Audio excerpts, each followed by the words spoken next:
জানি অনেক দেরি হয়ে গেছে, আসলে পুজোর পর থেকে এত বেশি ব্যস্ত হয়ে পড়েছি, আর মেয়েরও স্কুল ছুটি থাকায় ফোনটা আমি আর পাইনি যে এডিট করব। তা এখন মেয়ের স্কুল খুলে গেছে, আমিও ফোনটা হাতে পেয়েছি ভালোভাবে, তাই এডিট করে এবার ভিডিওগুলো ছাড়ার সময় হয়ে এসছে। তো আমাদের এটা হচ্ছে নবমীর দিনের ভিডিও। নবমীর দিনে আমরা চলে গেছিলাম ইলেকট্রনিক সিটিতে, হোয়াইট ফেদার নামে। ব্যাঙ্গালোরে যারা থাকে তারা জানেই, এখানে আমি দীর্ঘ 10 বছর ধরে দুর্গাপুজোতে আসি, মিস করি না খুব একটা। আমরা আগে এখানে এর কাছাকাছিই থাকতাম ইলেকট্রনিক সিটিতে, কিন্তু এখন আমরা অনেকটাই দূরে, তবুও আসার চেষ্টা করি, আসি। আর এই শাড়িটা আমি যখন কলকাতায় গেছিলাম, আর এই শাড়িগুলো এখনকার খুব ফেমাস, তো এই শাড়ি ব্লাউজটা আমি ওখান থেকেই কিনে এনেছিলাম।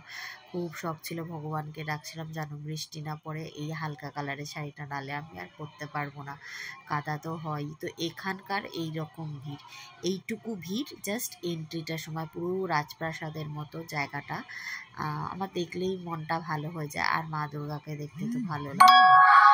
তো এই যে এখানটা ডান্ডিয়া হয়, আমি যখন ইলেকট্রনিক সিটিতে থাকতাম তখন ভাবতাম যে কোনো এক সময় ডান্ডিয়াতে নাম দেব, এই জায়গাটায় আমি নাচবো। তো সেটা আর হয়ে ওঠেনি, তাই অ্যাপার্টমেন্ট, আমরা যেখানে থাকি সেই অ্যাপার্টমেন্টেই যা নাচন কোদন করার করে নিই।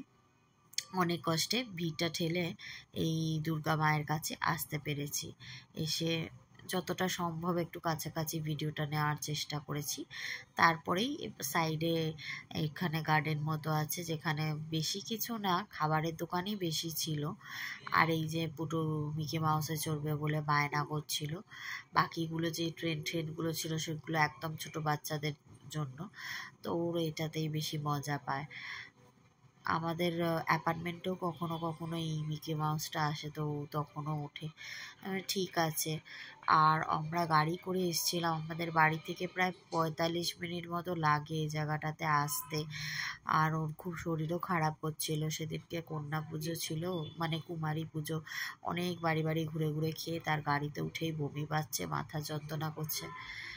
আমরা অনেকটা দূরে, মানে এই হোয়াইট ফেদার অনেকটা দূরেই নেমে পড়তে হয়েছে, যে একটু হেঁটে যাই, গাড়িতে থাকলে সাফোকেশনে শরীর খারাপ লাগছে। আমার বর এইটুকু ভিড় দেখে ও রাগ হচ্ছিল যে তাড়াতাড়ি কি খাবে নাও, নিয়ে বাড়ি চলো। তো এখান থেকে একটা রোল কিনেছি, তাও সে খুশি নয়। অনেকগুলোই খাবারের স্টল লাগানো ছিল, যেহেতু এত বেশি দাম, একটা চিকেন রোলের দাম ছিল হচ্ছে 120 টাকা। যে চিকেন রোল বলছি, এগ রোল 120 টাকা, এগ রোল, মাটন রোল হচ্ছে 240 টাকা, এরকম সব প্রাইস। যা আমি ওকে বাড়িতেই অনায়াসে এর থেকে ভালো বানিয়ে খাওয়াই, কিন্তু তবু বাড়িতে বাইরে বেরোলে তো একটু খেতে ইচ্ছা করে। আর আমি খুব স্বাদ করে নিয়েছিলাম একটা ফিশ ফ্রাই, যাতে ভাবলাম এত মোটা একটা ভেটকি পাবো, ভেটকির মাথাও ছিল না, ছিল হচ্ছে লোটে ফ্রাই। এই ছিল আমাদের নবমীর ভিডিও।